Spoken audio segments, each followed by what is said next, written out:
This is John Bailey, the epic voice of Honest Trailers, and you're listening to the Five-ish Fangirls podcast. It's a Fangirls podcast with five-ish people. The tangents and squee will continue. Squee.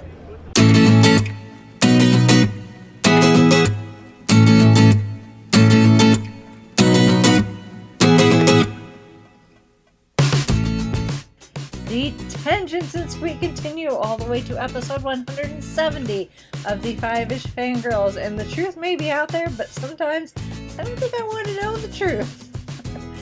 Welcome everyone to this week's episode of the Five-ish Fangirls podcast. So glad you could join us.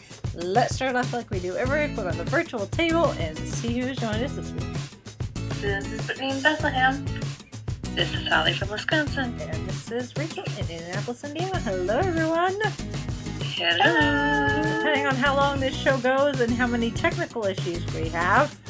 Mm-hmm. Chrissy may be joining us late. Mm-hmm. We have a very nasty habit of gremlins coming out of the woodwork when we talk this particular topic. Yes.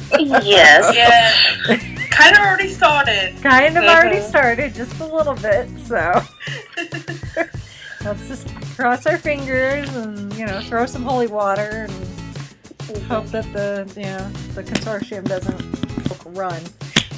Cigarette smoke, run. Or the spirits of the little gunmen, please. Yes, it blindly pops up in the corner of your computer monitor. Run! Yes. We'll get to that though. First, some news. Some convention announcements. Indiana Comic-Con. One of these is actually kind of old. I managed to skip over it.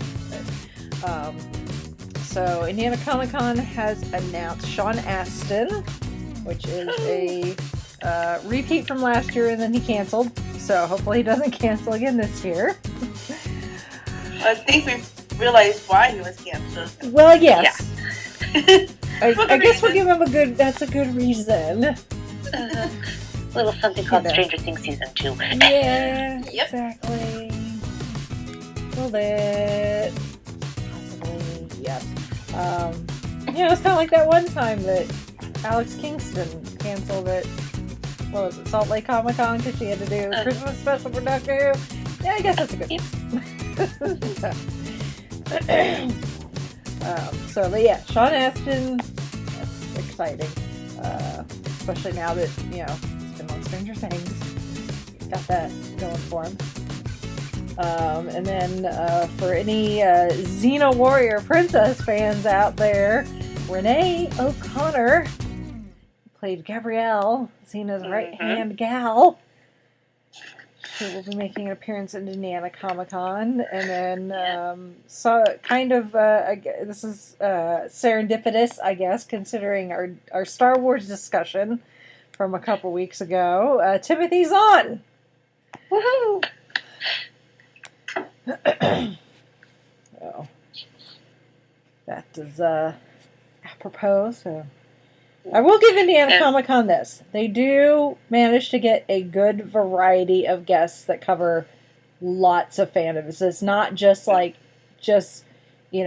DC or Marvel or anime or something. Like, they get voiceover actors that do different genres. They get authors from different genres. They get actors from different genres. They got Power Rangers. They got Xena. They've got... if you look at the guest list from the last few years, they've got Walking Dead. So, I will give them that. They definitely go for variety. And for Timothy Zahn, if he does the panel, go to it. Because I've heard a couple podcasts where they've had his panel. It was some other Star Wars authors. It's just fantastic. I mean, humorous, knowledgeable. I mean... even some of the other authors that I read, I've listened to them give panel discussions on podcasts. It's worth it. Well, there you go. Makes you enjoy stuff a little bit more.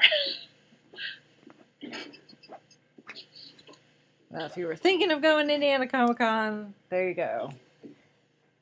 You we're thinking about going to a panel with Timothy Zahn, it gets a Holly seal of approval.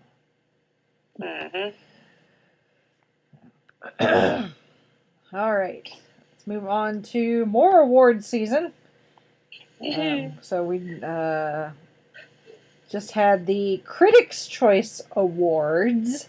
I don't know who these critics are and why they get to choose, but they do. So there's that. And once again, for pretty much all the main movie categories, best actor, best screenplay, blah blah blah. It's a whole bunch of movies that none of us are ever going to see, more than likely, and don't care. That being said, you get into I don't want to say more fluff categories, but they're not necessarily the categories that people are talking about in mass like some of the others. But for best visual effects went to War for the Planet of the Apes, which gives which essentially just adds another award to the mantle over at Weta Workshop. Deservedly so. Exactly. Yeah. Best animated feature went to Coco. We can kind of see where this is going. Yep. Which I've not seen Coco yet, but I need to. You know, and I've heard really good things about it. Yeah, I haven't either, but everybody that I've talked to that's seen it said it's awesome. It tugs on the heartstrings, but in a good way. Yeah. I mean, it is a Disney Pixar, so...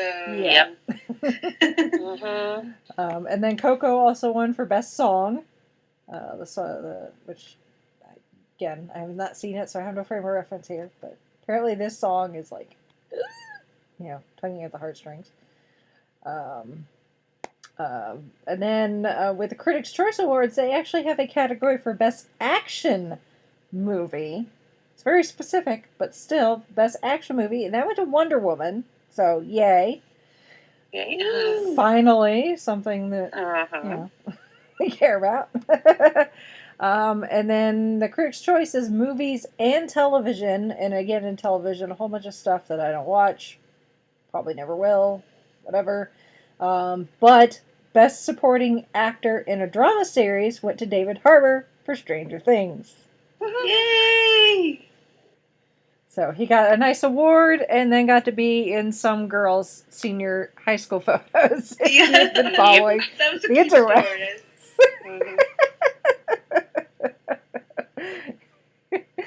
And he got to hold the trombone. That was his stipulation. So many retweets, and he gets to hold the trombone and wear the sweatshirt for the school. Oh, that is hilarious. So good for him. It's just been a banner week for David Harbour. Excuse me. And then our last little bit of news is that the Deadpool sequel has had a change in schedule, and it hasn't been pushed out. It's actually being brought forward by a couple of weeks. So instead of hitting the theaters on June 1st, it is now going to be released May 18th. Which makes May even more chock full of excitement and stuff probably blowing up. Because that puts it 2 weeks behind, right after Avengers Infinity War, and the week before the Han Solo movie.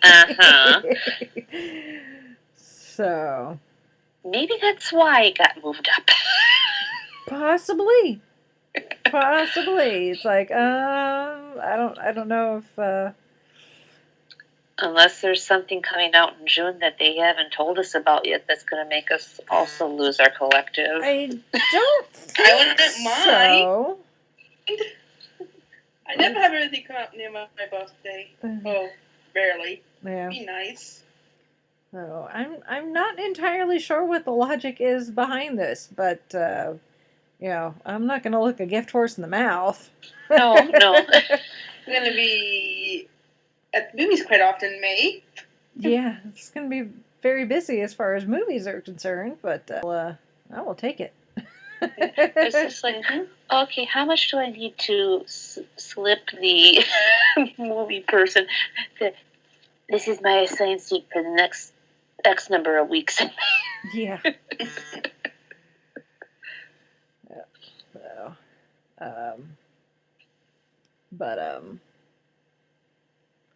so yeah, that's an interesting, I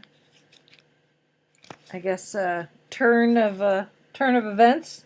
That also, though, is that's not the only change coming from Fox. I don't know. Apparently, they've got $60 billion to spend. Let's just change. But they also announced that the Gambit movie, which seems to have been in production for like eons since the very first X-Men movie came out, I think, has been pushed from Valentine's Day to June of 2019. Which, considering the film just lost its director, it's going to need a bit more time, I think.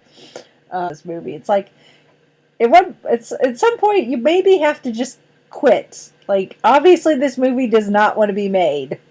Just hang up the playing cards and go have yourself some etouffee and some beignets, Gambit, and just, go hang out in a corner or something. I don't know.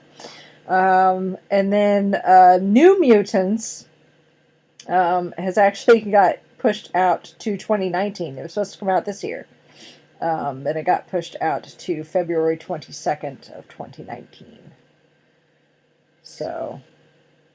It's funny, like, I didn't even know about New Mutants until I saw a trailer for it. Yeah, I would say there's a trailer. They're starting to advertise it. It's supposed to come out, like, not very long from now. And then all of a sudden, nope, next year. Like, okay. Alrighty then. So, how much of this has to do with Fox getting bought by Disney? I don't know, read into that however you want, I guess. But, yeah. It's business. I think at the end of the day, it's just pretty much business. So, that's all there is to it. Yeah. Well, that's it for news. It's a little bit of housekeeping, just in case you have not seen one. Although by the time most people probably hear this, that poll will be closed. But as we're recording this, we still have a poll up on our Facebook page, asking people when they would like to do a MCU photo challenge, and it was a toss-up between April and May. I've got the prompts. So that's not a problem. It was just whether you want to do it pre-Infinity War or same month as Infinity War / MCU 10th anniversary shenanigans. So there's been a few votes. It's not showing me which has been voted for, so I don't know which is ahead at this point. I'd also thrown a similar, essentially the same poll up on Twitter, and it only got one vote, so I will throw that into the mix when trying to make a decide. Now, I guess if we have a tie, I may have Holly ask Mario and Coco. Sounds good. To be the tiebreaker. They're up for coin tossing, pet or toy tossing responsibilities. Yep. Yeah. I do love how that's how we decide. Hey, Yep. So, and another bit of housekeeping. Next week, I am hoping to have the book poll for February put up. So keep your eye out for that. Yay! And I guess our last bit of housekeeping, if you missed the announcement on the social medias, our merch is now live, available for purchase. So you can go to mymerch.us and you can use the little navigation there. You can navigate by location or by company type, and you go to podcasts, and we're right there with all the other podcasts that they do the merch for. So it's very limited as far as item types, although most of the shirts have several different colors to choose from. So you're not at a loss there. They kind of went with the colors that would look best with the colors that are on our logo. So, which makes absolute sense. But there are unisex shirts and then men's shirts, which really they're the same thing. I think it's a slightly different blend, I think, as far as the fabric is concerned. And then there's a tank top and a hoodie and a sticker. So, and now that it's there, I'm like, yay, I can order something. And then I'm like, oh crap, what color do I want? So, yeah. He's going like, ooh. Now I have to decide a color. That looks nice. Exactly. It's like, do I go like traditional white? Do I do gray? Because it's still neutral, so we go with a lot of things. Or maybe a fun color like turquoise or some of the other fun colors that we have available to us. So that gold tone one's kind of cool, very cool too. Yeah. Yeah. So, but yeah, merch, buy stuff, put our name all over your body, or at least your chest, for now. I guess you could buy a bunch of stickers and slap them all over yourself too. I guess if you really did want to go with that all over your body thing, yeah, buy a bunch of stickers and slap them everywhere. So. But yeah, buy our stuff. So that's it for housekeeping. We do have feedback though from Shalane, Chrissy's sister. So she sent in her feedback via email, which you can also do. Send us feedback, 5ishfangirls@gmail.com. And then her message is a review of 2017, because we just did our big fandom year in review last episode. So she says, hello ladies, I was going to email this, but I got busy with school and things, which you do. Totally understandable. So here are some of the things that we missed in our review. So she said she heard at the movie premiere of the Power Rangers reboot, the Jason David Frank, he's going to be at PopCon, got kicked out because they thought he was videoing it, which technically he was. Not in like I don't know if people did not hear this story. He has a series on YouTube. You can just look up Jason David Frank on YouTube, and he's got his own channel, and he's got his a series that's also been shown on some website somewhere, like that's Comic-Con type related. But essentially, he's a vlogger, and he's got his own vlog series called My Morphin Life, and it chronicles, him doing, martial arts and going to different conventions and to different events and things with his family and his wife and his daughter and, his parents and that sort of thing. So it's like, insight in the life of Jason David Frank. So being a vlogger, and I vlog myself, so I know how this is, you go to like special events like a Comic-Con or something and you want to film it. Because, it's a unique thing. It's not like going to the grocery store where most everybody does that. Not everybody gets to go to a film premiere. So he was vlogging at the Power Rangers premiere. And he knew that, obviously, because he's in it, he knew he and Amy Jo Johnson have the film. So they go into the movie and they're watching it. And he wanted to not necessarily film the movie, but he wanted to get the crowd's reaction when him and Amy Jo appear on the screen. So that's why he was filming. But of course, security got, a stick up their butt or whatever and thought like he was trying to like pirate the movie or something by filming it. So there are people that do that. There are people that go and film, movie screens and then upload it on the internet so people can pirate it. Don't do that. That's bad. Very bad. But yes, very bad.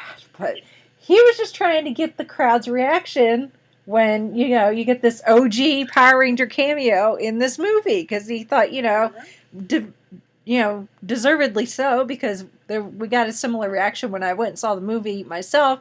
They appear and the crowd goes nuts. I go, oh my God, yes, Tommy and Kimberly! But the security threw him out. So he missed his own cameo. And the crowd reacted. Because he had the camera out and he knew about the cameo, but he wasn't sure exactly where it was going to be because he hadn't seen a final cut in the movie, so he didn't know exactly where it was going to be. So he just had the camera out and was ready to go so that he could get the crowd's reaction. But he got thrown out and missed his own cameo and missed the crowd's reaction.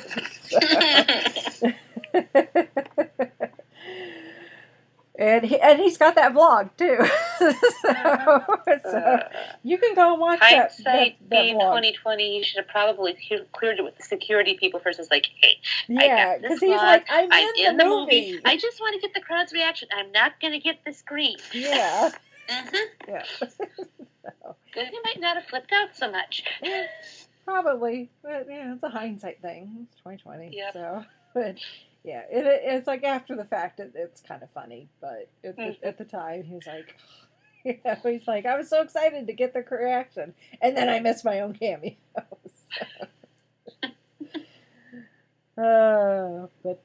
Yeah. So maybe when I see him at PopCon, I'll be like, dude, that reaction you thought you were going to get from the crowd, totally got when I saw the movie, so, it's all good.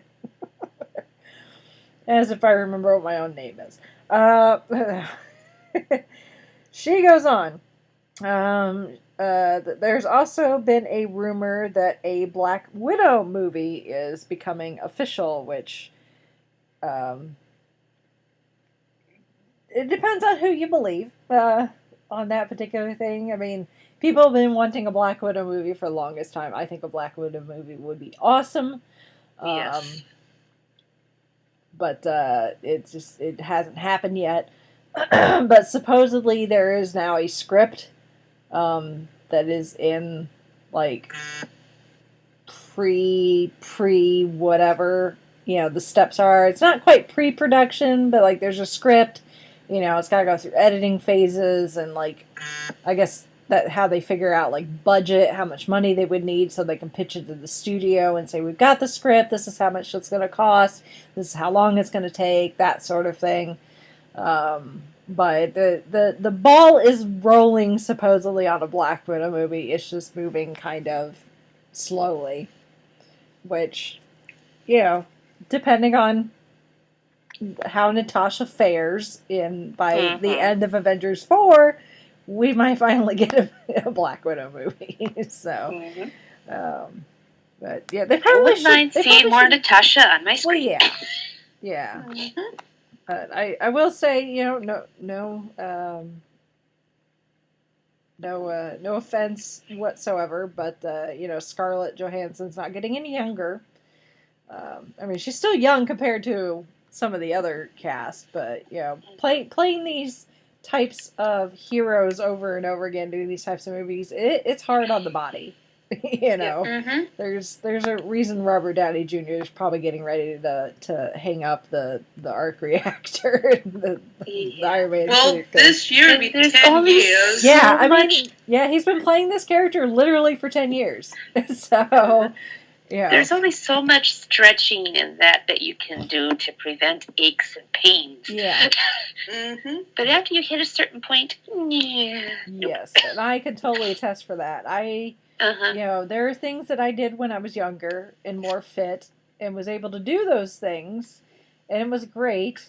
I was in really good shape, but now that I've gotten older, it's harder to keep, to return to that shape, and those things I would have done at the time were really good for me for keeping me healthy, but now I'm paying the price with my joints. And so, and I wasn't playing, Master Assassin like Natasha Romanoff either. So, but, it's, an activity like that, it takes a toll, and, even with stunt doubles, you still got to be able to.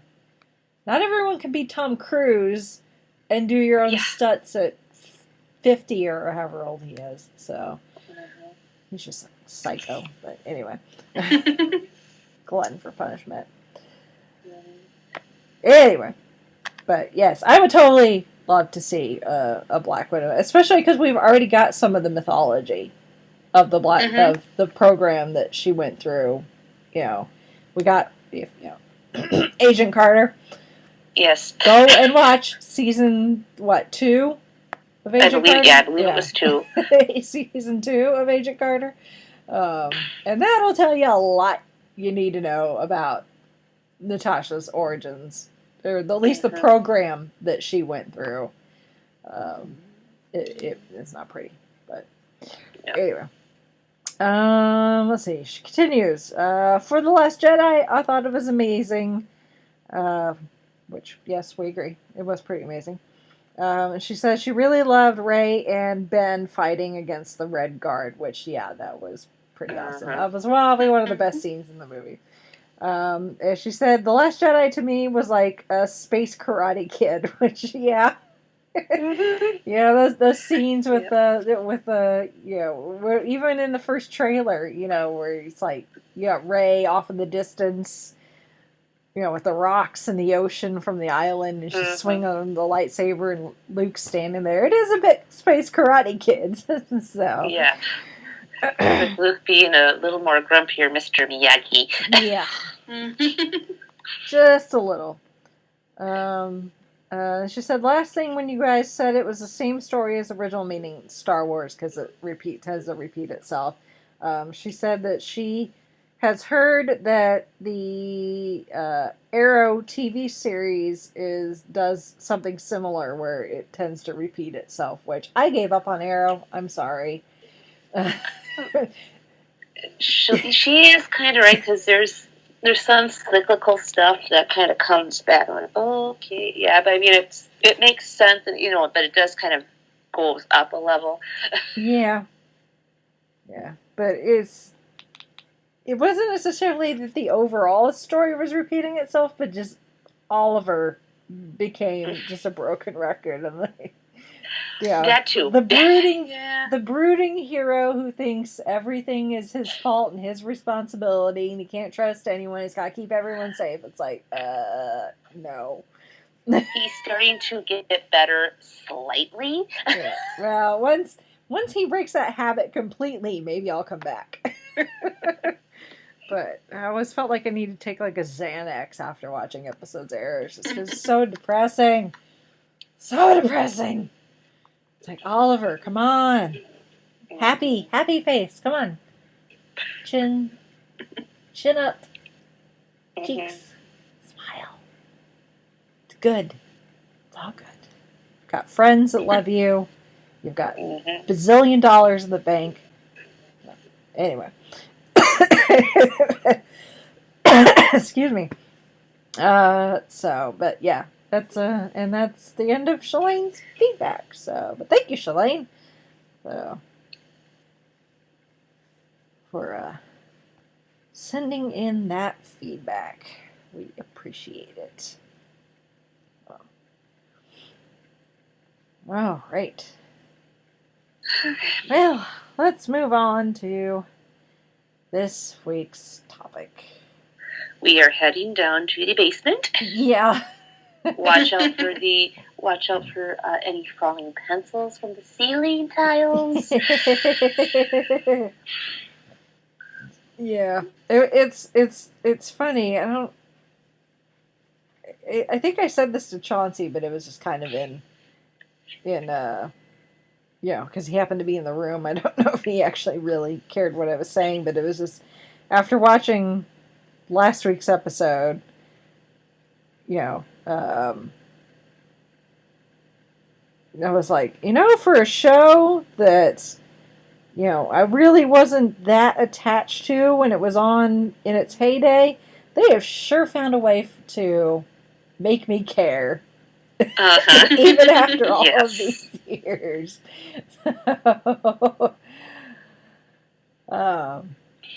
So, I mean, I think I've said this before as we talked about it. It's like, I watched the X-Files every now and then when it was on. But I wasn't like religiously tied to it. But this time around, I care. I find myself caring a lot more about what happens with these characters. And, dagnabbit, you know? Yep. Darn you, Fox, and your writing. Chris Carter. Yeah. I guess so. But, yeah. But, where do we start? Well, why don't we start with the first episode and then go into episode 2? Yeah. Now, for an opening episode for season 11, it was good. Kept my interest, but episode 2 really kind of. Oh yeah, I mean, of the 2 episodes we've had, last week's episode was so much better than other than the bombshell at the end of episode 1. Yes. Oh, that's that dirty, rotten so-and-so. Yeah, I mean, if they, it's crap like that keeps you coming back. No kidding. I mean, this man has about as many lives as the master. Well, yes. The sneaking. Yeah. And you think he's dead? No. I'm alive. Yeah. Oh. Well, what I thought was interesting because it starts with this is voiceover of the Smoking Man. Talking about all the stuff that he's done over the course of his life. Now he's been, involved, him and his organization and his cronies have been involved in pretty much every conspiracy known to man since, like, the 50s, essentially. Supposedly they faked the moon landing. Yes, but... had something to do with Kennedy's assassination. Yeah, the crash in Roswell and Area 52 was legit. And they had an alien, and it's like, he's a piece of work, is what he is, and it's so it still baffles me that is Mulder's dad. No kidding. It's like how the apple could not have fallen further from the tree, which is good in this case. And too with Jeffrey Spender. Yeah, I mean, a little bit like Cigarette Smoking Man, but not quite. He kind of turned. Him teaming up with Mulder kind of helped. Yeah, but I mean, this guy is he's just something else. He's just something else. But yeah, and then the syndicate, the consortium, they're wanting him his rear end gone. Well, yeah, like what he's doing. It's like, oh boy. Interesting. Yeah. What else don't we know that he's done that's really peeved them off to the point where, like, hey, we need to 86 the guy. Yeah. And the thing is, it's like they, these people are supposed to be so powerful too, but yet they're making it fall onto Mulder's shoulders that, if anyone's going to kill the cigarette smoking man, it's got to be him. Right. Like, really? Well, even Skinner's is like, yeah. I mean, Skinner's had a few chances over the past 11 years to get rid of, 11 years plus to get rid of the guy. Mm-hmm. He's like a cockroach. Yeah. Mm-hmm. When the nuclear fallout could happen, and there would be the cockroaches and the cigarette smoke, which I'm pretty sure I said that exact same thing during when we reviewed season 10. Mm-hmm. It makes me wonder, when Cigarette Smoking Man said that he was, doing some experiments on those aliens and that, it makes me wonder if he didn't do any, if there isn't some alien technology or whatever in those Morleys that he's smoking. Could be. I mean, the fact that he's gone this long, and when the series originally ended, the first time around, that he was essentially on life support. Mm-hmm. Running Yeah. around with an oxygen tank on wheels and still smoking, Uh-huh. but Yep. Mm-hmm. he seems to have bounced back and then some. You almost wonder if there's been some sort of like alien technology assistance, Yeah. to prolong his life. But one thing I found, I guess, interesting, but I guess it makes sense, is where we left at the end of last season with people getting sick and dying and the aliens, coming. We see the ships, the lights, we see the aliens coming and find out that actually hasn't happened. Mm-hmm. That was a vision that Scully was having. Because we thought, it was like, how the heck how are they going to get out of this? I mean, the aliens are literally landing. Where can we go from here? It's like, nope. That was a fake out. Mm-hmm. Now, it makes me wonder, are the aliens coming to get more people, or are they just going to come back to do some just desserts on cigarette smoking man? Because something tells me I don't think the experiments that he was doing were approved. I think it was more like, okay, you guys are here. I'm going to... He didn't have written consent. Yes, for the experiments that were done. Yeah. I don't know, because I'm pretty sure that whatever you want to call them, not Cora, Cora, not Cora. Erica Price, I want to say. Yeah. Whoever these people are that want him gone, I'm pretty sure she had told Mulder that the aliens weren't coming, at least as far as they know. That doesn't mean that something can't happen and the aliens won't change their mind. Right, exactly. Considering that's literally where the series ended, was in the desert with a date saying the aliens are coming on this date and there's nothing you can do about it. Mm-hmm. So, okay. We're getting like timey-wimey or something here. Yeah. Or something. I'm not entirely sure. Mm-hmm. But yeah, I guess we should talk about the 2-ton elephant in the room. Yeah. Whether we want to or not. Yeah. Which even made Skinner... The cake is a lie! Get a little irate and 3 shades red. I'm surprised he didn't empty his gun when he heard. Yeah, how Skinner was able to keep it together is beyond me. Yeah. He's pissed when he went back into the hospital, but... Oh, yeah. Still...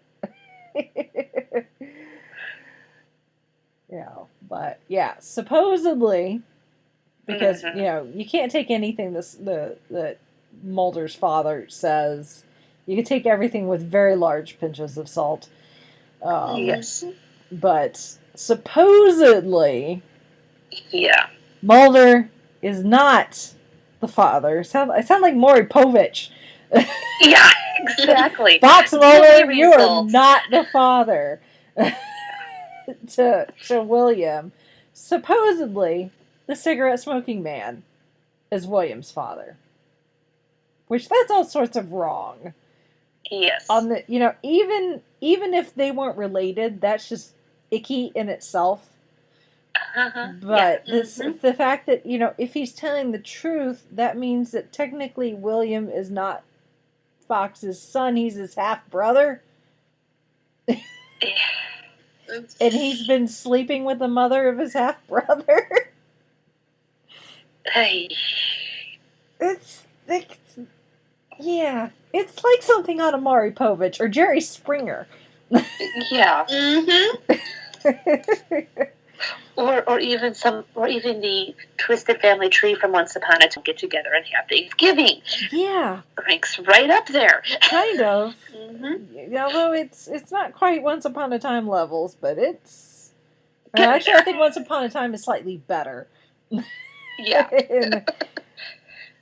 Hold on, strike that, reverse it. It's beyond Once Upon a Time levels, is what it is. Yes. Mm-hmm. So, whether he's telling the truth, I guess that's remains to be seen. Yeah. I mean, definitely Scully is the mother. Yeah. There's no mistaking that, as far as we know. Unless they want to try to pull that rug out from under us too, but I don't think so. But yeah, that's just ugh. Yeah. Ugh. And that was pretty much the fandom's reaction too.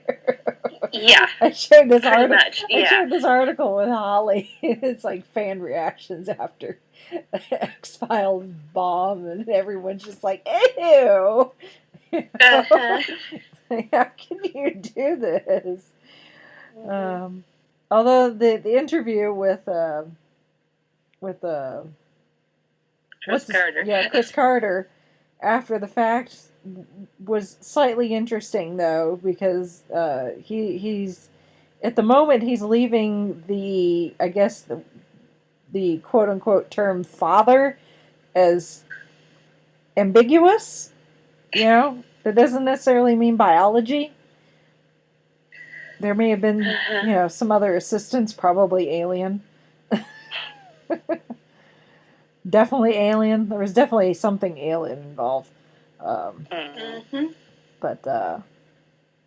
I guess his whole reasoning is that, obviously they needed a vessel to carry the child and he's got this very disgusting attachment to Scully in the first place. But I guess the whole reason that William exists in the first place is he's a science experiment. Is what he is. They were trying to make a superhuman, and based on what we're seeing, they might have been successful. Apparently, William at least has some psychic abilities. Yeah, considering the alien-human hybrid things that when you stab them in green goo didn't pan out all that well. Yeah, yeah. But yeah, it's just ugh. But then it makes me wonder too, with Gibson Praise and his psychic ability, is that on the same level or is that something completely different?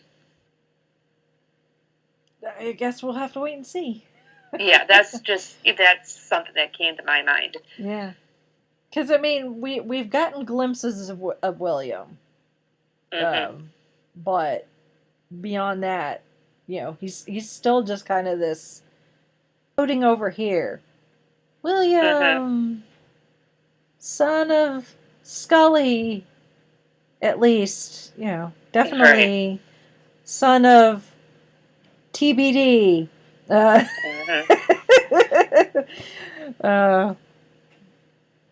Everyone's on the hunt for William. Everyone's on the hunt for William. It's like now we know that he was given off to. It's good that they're keeping it hidden, but it's just like, okay, somebody needed to have been trusted with this information. Yeah. Yeah. Well, they've got the name of the adoptive family, which is a place to start, and then we've got people trying to kill Mulder and Scully, but they're not with the cigarette smoking man, but they're not with the other people either. Right. So we've got like this third party that's involved. Who the heck they are, we don't know. Are they part of the Russians that we see in the second episode? Or I don't know. And we're already 2 episodes in, and there's only 10. Right. And it's, we don't know if this is going to come back again, and even if it does, it's not going to be the same because supposedly Jillian has said that she's done. Yeah. The rest. So, I don't know. And this is kind of typical Chris Carter, too. He answers some questions, and then he has, like, 8 more. Yeah, so he went to the Stephen Moffat School of TV Writing, is what you're saying. Stephen Moffat, Joss Whedon, yeah, they're kind of the... Cut from the same cloth? Kind of in the same... Yeah, the same. And when they interview and questions are asked, they kind of do the roundabout, teasing, trolling answers to boot. Oh, yeah. Oh, yeah. Of course. It's like, well... Because I joined X-Files fandom around season 3, caught up with the VHSs of the best of season 1 and season 2, and then kind of... Yeah. This isn't my first X-Files rodeo. Yeah. But we have the internet now. Yes. That's the thing. Yeah. The X-Files came out before there was things as streaming and DVDs. Yeah. You had to know people that actually taped stuff on VHS and would lend you said tape. Yeah.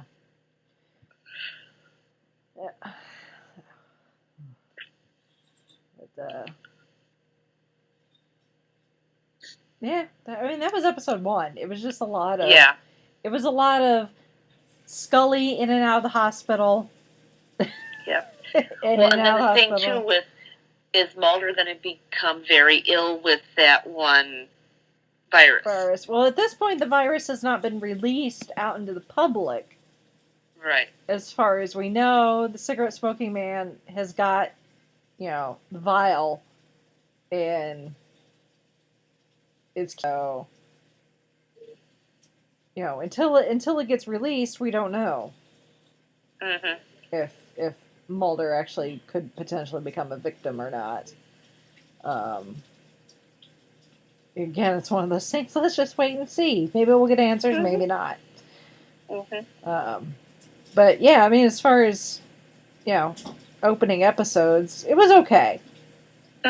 That's really about the best way to put it. Is it was okay. Other than the bombshell at the end. Right, exactly. And then, it's like, the X-Files is back. Season 11. Okay. Backstory, some more mythology, blah, blah, blah. Okay, we're all right. Boom! Okay, I guess I'm coming back next week. Yep. WTH. Yes. And I'm sucked in. Thank you very much. Hook, line, and sinker.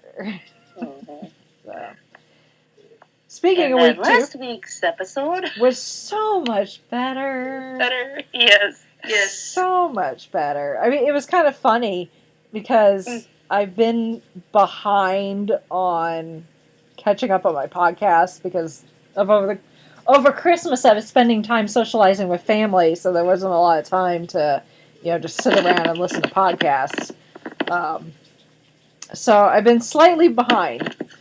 So I ended up listening to Traveling the Vortex's review of the Doctor Who Christmas special late last week or early this week or sometime over the weekend, whatever it was. And it was funny them talking about how they really like the idea of the testimony. And keeping records of people after they're dead, essentially. And this is essentially what we had in the X-Files, but not nearly as nice. Like in Doctor Who, they made it seem all nice. That's exactly what I have in my notes, wonderful. Rachel. Interesting plot twist with the storage of memories. Yeah. Different twist from Doctor Who's Twice Upon a Time. I would think of the exact same thing. Which I did change the X-Files, but after listening to Traveling the Vortex and being reminded, that was a plot point in Doctor Who recently. I'm like, yeah, Doctor Who did it way nicer. Yes. Not scary, not as scary at all. I actually didn't think of that, and now that you guys are talking about it, I'm like, yeah. Yep, that's totally a thing. So, although it was nice to see Langley again. Oh, yes. And all the references to the smoking gunman and everything. So, The lone gunman, yep. I like how they've managed to figure out how to bring them back in again after their death. So, yep. it's just a shame that their spinoff never grew legs and kept going. So, because I actually liked the spinoff. I did too. It wasn't as dark and gruesome as Millennium. Yeah. My goodness, is this going to sound bad that I didn't know about said spinoff? Well, it didn't last for very long. It was only one season. Yeah. I don't even think it was a full season either, too. I don't think it was. Because I like vaguely remember watching like 2 or 3 episodes. But yeah, the Lone Gunmen had their own outing there for a short while, and it was quite fun, just because they're a bunch of nerds and they sit behind the computers and hacking away at stuff, and but yeah, still kind of in the still the X-Files universe, but it was definitely a different tone than the X-Files actual series. But anyway, speaking of the Lone Gunman, or a specific Lone Gunman, so we get Langley showing up on Mulder's phone. It's like, am I dead? Am I dead? And there goes Skype. We expected this. Yes. And at this point, we kind of need Langley to show up on someone's screen and tell us what to do. I will admit, if that would happen to my phone, I would probably throw it. Yeah, well, Which yeah. would be bad. I probably would too. I probably would too. Mm-hmm. Oh my. Skype, why do you not like us talking about this show? I know. I don't there understand. We go. I don't understand why you don't like us talking about the X-Files. Yeah, for some reason it dropped me. Yep. It did.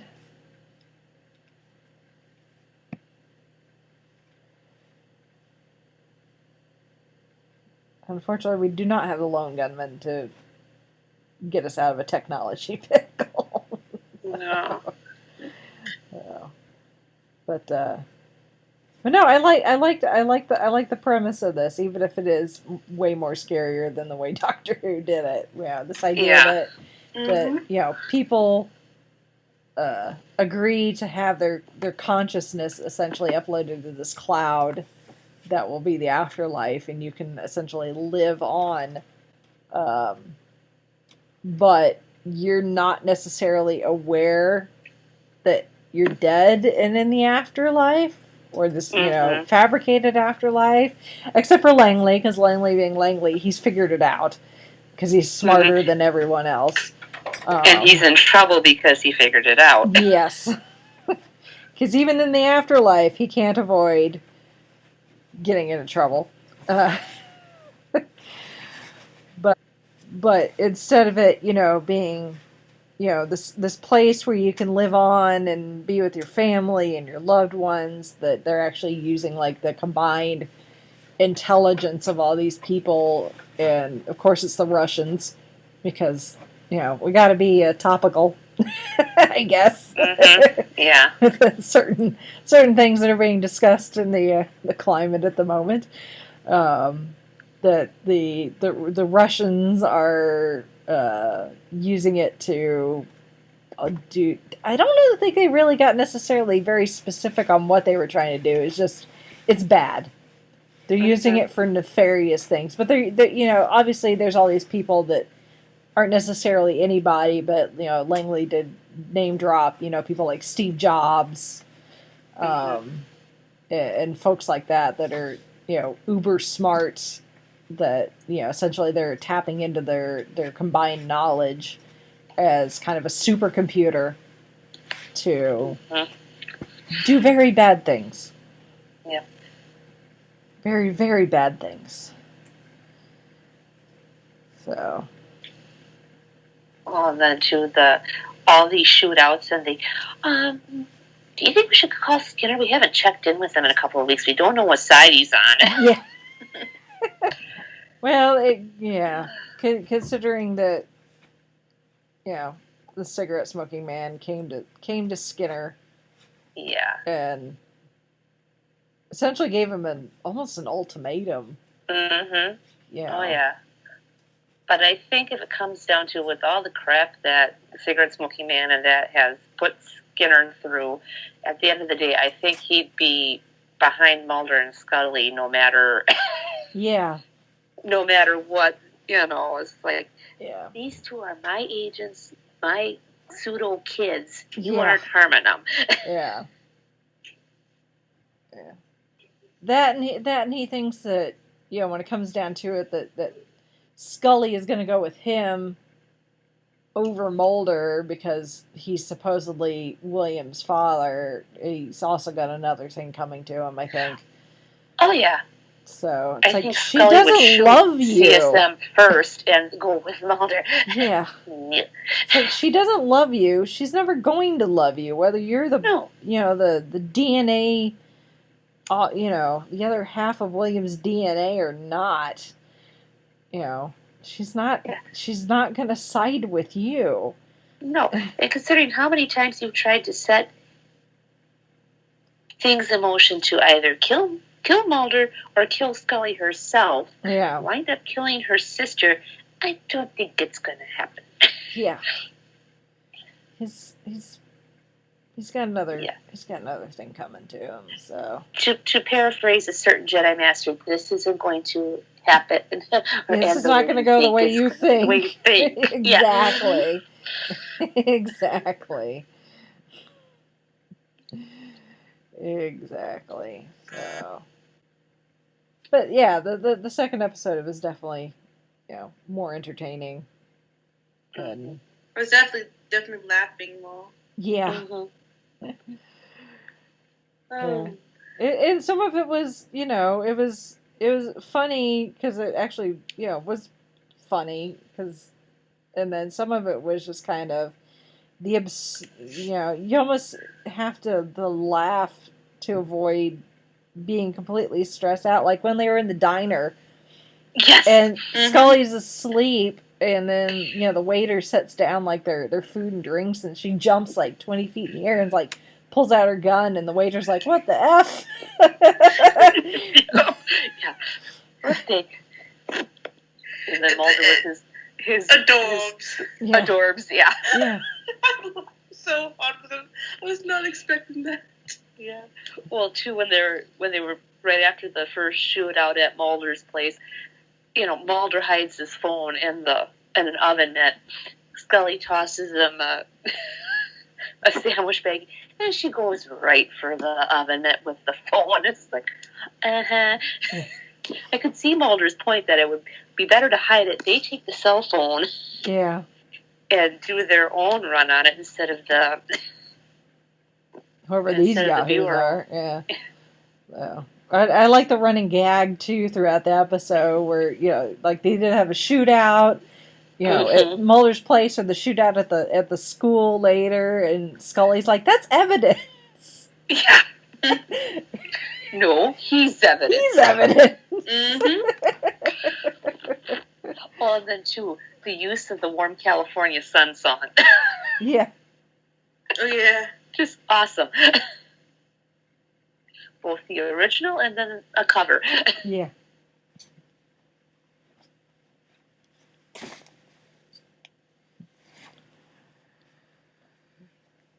Yeah. I of did course, like it makes me wonder now where all those storage units are that Scully Yeah. closed down. Yeah. Yeah, the fact that they took those,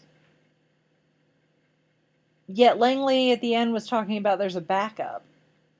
So Right. it's like, if they had a backup, why did they... I mean, obviously they need to cover their tracks. Right. But if there was a backup, then why take all of those servers there other than to cover your tracks, I guess? It's like, do they actually...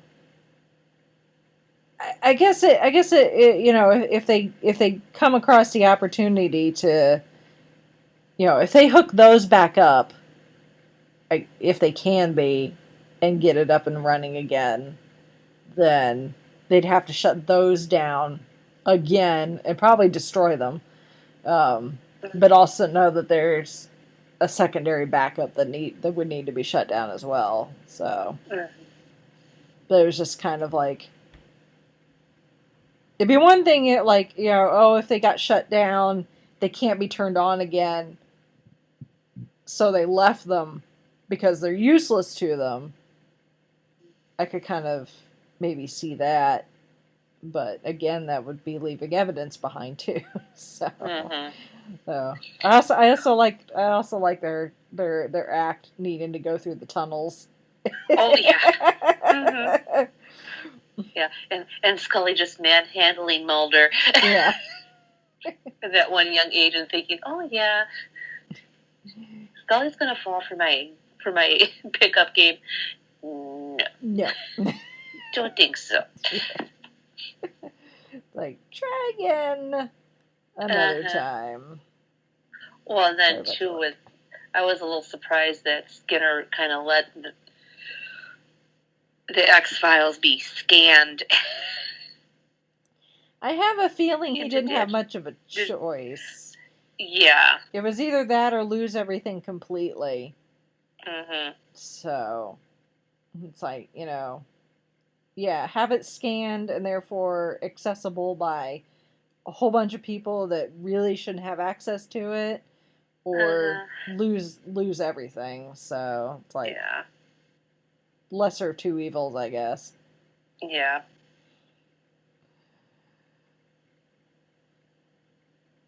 Yeah. Well, maybe too, it was a precaution too by doing that, because if he would have lost everything, then who were the next people that they would go after for the X-Files information? Yeah. Mulder and Scully. Yeah. So. Although even the stuff that is scanned, though, I mean, Most of it got scrubbed. Yeah, well, and it's not necessarily easy to find what you're, looking for too. So it's not the most user friendly, but oh well. Gotta love Mulder's filing system. Yeah.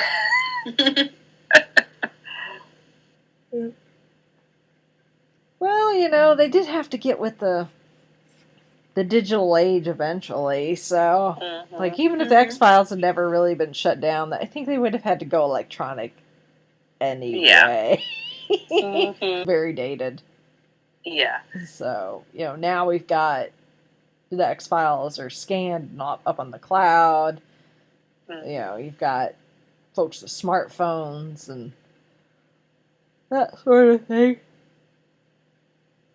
Tech has certainly evolved since the X-Files started, so for better, for worse. So.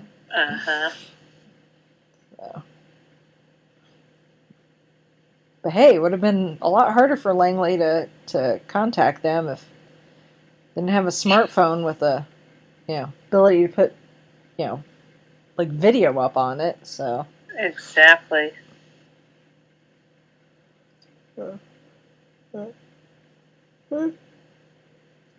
It'll be interesting to see what happens.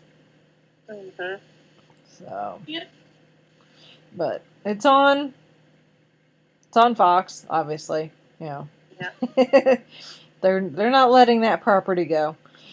Nope. Not anytime soon, at least.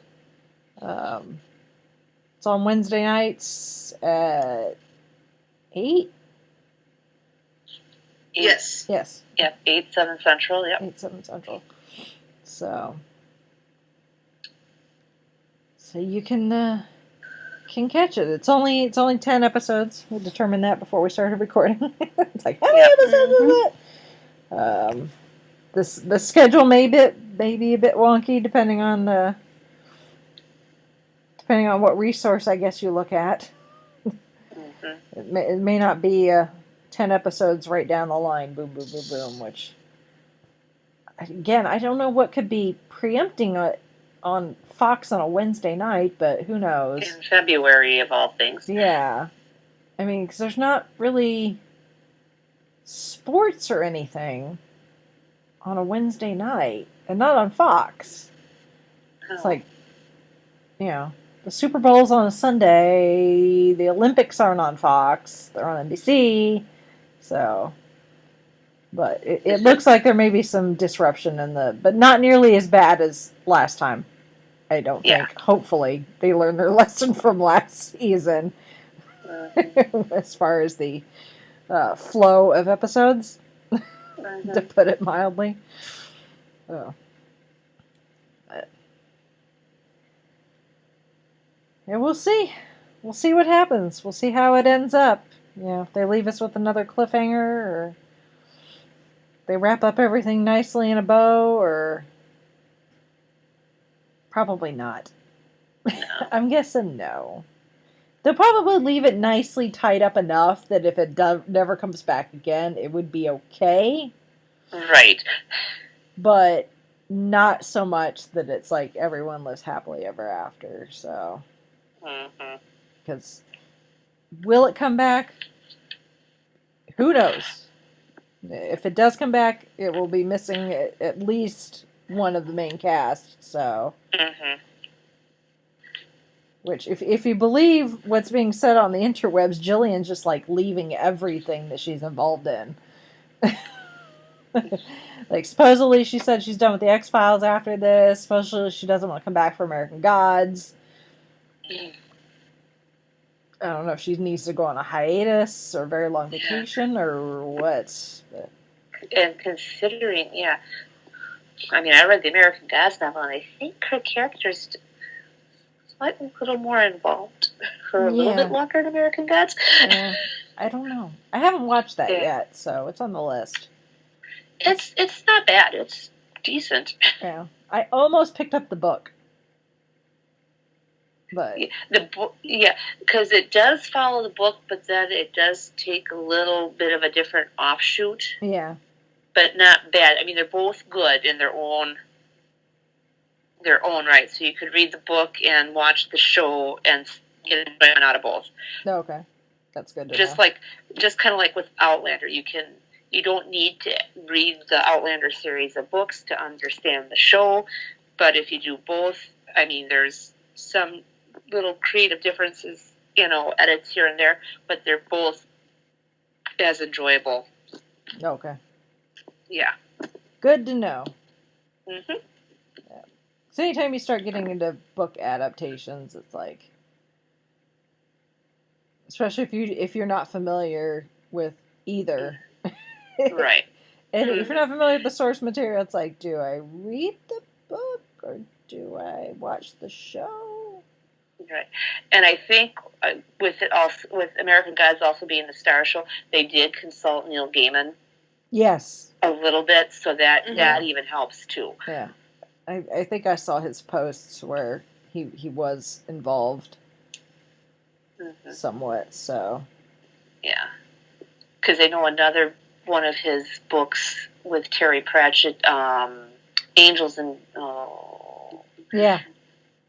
Demons is being made. Yes, with David Tennant. Yes. Yep. And I've read that's a fantastic read. Yeah.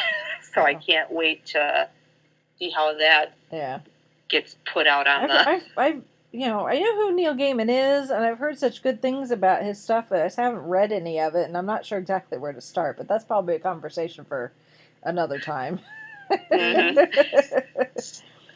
But if anyone has any suggestions, please tweet me or message me on the Facebook page. I've read a few, and it's not as much as I want to say I've read. Right. Yeah. I've read one of his young children's books called Coraline, which wasn't bad. I've seen the movie. The movie is good, and the books good too. Hmm. I mean, it's fantasy and it's a little dark, a little creepy, but it's still good. Hmm. I mean, we're not talking Stephen King. Yeah. We're not talking Stephen King scary. Yeah. Well, that's good. Maybe that's a podcast topic at some point. Is the books versus adaptations, whether it's movies or TV series. Mm-hmm. That'd be interesting. The good and the bad, Yes. and recommendations on whether you should do one or the other, or if you should do both. That'd be a good topic. And that may happen sooner than you think, because actually I think we need some topics in the short term. So, heck, that may be next week. Who knows? Hey. So be prepared. Oh boy. Be prepared. Who knows? We'll see. Or we may be drawing names out of a hat. Who knows? That works too. We'll have to see. We'll have to see what happens over the course of the week, I guess. So things should be a little interesting over the next, because January is weird. This is a weird time for fandoms, because some shows are coming back. Some have already been back, and then some aren't coming back for still a while. Like, Once Upon a Time doesn't come back till March. Right. So it's like we're in this weird spot where it's like, we've got new stuff to talk about, but they're not season premieres, they're not season finales or mid-season finales. So that's and the big movie releases haven't really started yet. So we don't really have... And the con convention hasn't started to bring into motion yet. Yeah. So this time of year is a bit odd for the fandoms. Not that we're complaining, but it just it makes trying to get podcast material a little harder. So certainly beats the alternative of what's filled in our Januaries the last few years, though. So That's true. Yeah. I'm not going to complain too much. I don't want any of that. Yeah, like my time hop has been making me cry. Yeah. Yes. Yeah. No, none of that. None of that. So, all right. Anything else? Not that I can think of. Stick along for the ride. Yep. And see how this whole thing shakes out. We'll let you know our feelings at the season 11 wrap up. Yeah. We'll let you know in late February, early March-ish on a Wednesday evening. If you hear collective screamings, you'll know. It's like, I hear screaming. Is it Wednesday? Yep. It must be the X-Files. Or the librarians. That's true. Well, of the two, I can watch the X-Files because I don't have cable. The librarians, I have to wait. Okay. So, although I really liked last week's librarians, but anyway. Yes. We will discuss that once the season is over into our season recap. Yes. So. Yes. Yeah. Alrighty then. Well, dear listeners, if you want to join in our conversation, you want to commiserate about how frustrating this particular fandom is, or anything else we've talked about, if you got a suggestion for your Neil Gaiman book for me, you can send that and any other comments you may have. Easiest way is to email us. It's fiveishfangirls@gmail.com, or if you want to hit us up on in the social medias, you can find links to everything on our website, which is the5ishfangirls.com. From there you can find links to Facebook, Instagram, Twitter, the Traveling the Vortex Goodreads Book Club. So you can, if you like reading books from the Doctor Who universe, come join us over on Goodreads. Pinterest, not that we really use Pinterest, but we have one. If you want to go look at pins that were pinned like 18 months ago, go right on ahead. I kind of actually forgot about Pinterest. Yeah. And I used to be pretty addicted to that. I still use it for my own things. Yeah. I use it for my own things. Right now, I'm pinning stuff to plan my birthday party for next month. But anyway, that's my personal Pinterest. That's not the podcast Pinterest. And that's pretty much all the social medias that we use. And of course, if you want to support us financially, you can do so via our Patreon. You can give as little as $1 a month, and everything that you any monetary support we get goes straight back into the show, paying for things like our domain name, so that we can tell you just go to the 5ishfangirls.com instead of the 5ishfangirlspodcast.blogspot.com like you used to have to do, which was a mouthful. And things like server space to upload all these episodes, so that you can hear them every week. And then also our Amazon affiliate link, which Chauncey, I know, has been using. He's been buying stuff, and he keeps telling me, he's like, I bought this, and this to work on the car. And I'm like, that's great, honey. He's like, and I used your affiliate link. I'm like, thank you. So, because, I mean, you can't kind of forget. The best way to do it is go, you have to, I think it only works on, like, desktop. It doesn't necessarily work on mobile, unfortunately. That's the only downside. But if you're on a computer, or possibly a tablet, if you can do bookmarks, I think.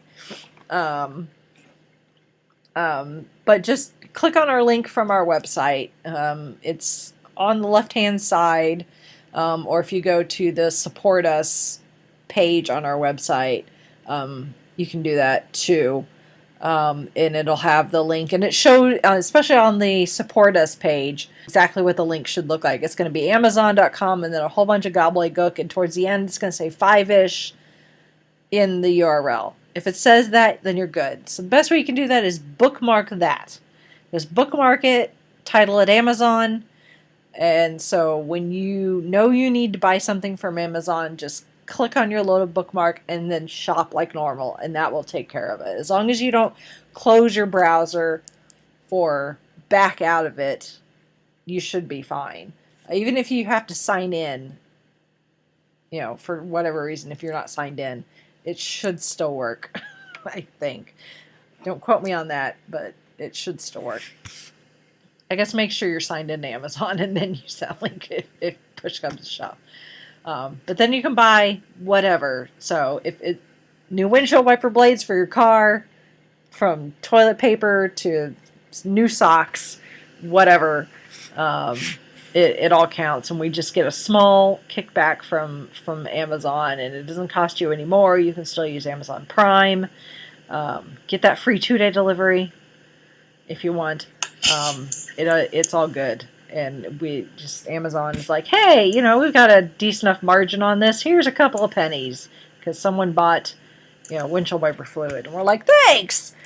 So it's all good, and that just helps keep the podcast moving slightly more smoothly with that financial support. And then now, as we mentioned earlier in the show, we now have merch. So go to mymerch.us. And you can buy shirts and a fun sticker with our name on it. And you can have our name plastered across your chest. And people can go, hey, what's that shirt you're wearing? You can be like, hey, let me tell you about this awesome podcast I listen to. And we'll be ever so grateful. So there's that. Even if you cannot financially support us, which is totally understandable, especially this time of year coming off of the holidays, where pretty much everybody's broke and waiting for their tax return. Even if you financial support's great. It's not necessary. It's never necessary. But what you can do is help support us with those shares and those likes and those mentions on the social medias. Retweet something, retweet when we put out a new episode. Mention us to your friends. If you haven't already, please rate us and leave us a review on iTunes or wherever else you listen to us. Or rate and leave us a review on Facebook. That's great too. I mean, every rate and review we get, especially positive ones, helps boost our exposure to those that may not be aware that we exist. So, if you can't buy a t-shirt, go to iTunes and, find us with your subscriptions and, give us hopefully 5 stars or whatever the maximum star rating is on iTunes and leave us a review, and that helps a lot as well. So, all right. I think I've mentioned everything now. Now that we have merch, now I have one more. We now have one more thing that needs to be mentioned. So I gotta keep track of everything. First world problems, but that's okay. All right. Holly had to step away, and I don't think she's gonna be back in time. But we will say goodbye on her behalf. So, with that, we shall sign off for this week. This is Brittany Betham saying goodnight. And I can't do a Holly impression. So if she was here, she would say, "This is Holly in Wisconsin, saying good evening." And then Chrissy unfortunately did not make it back before we finished, but that's okay. I'm sure she will join us next week. Who am I? I'm Rachel. Speaking for everyone else, I forgot who I was there for a second. Anyway, I am Rachel in Indiana, and stay warm out there, people, because it is really cold. At least where most of us are. So, stay warm and watch out for the cigarette smoking man.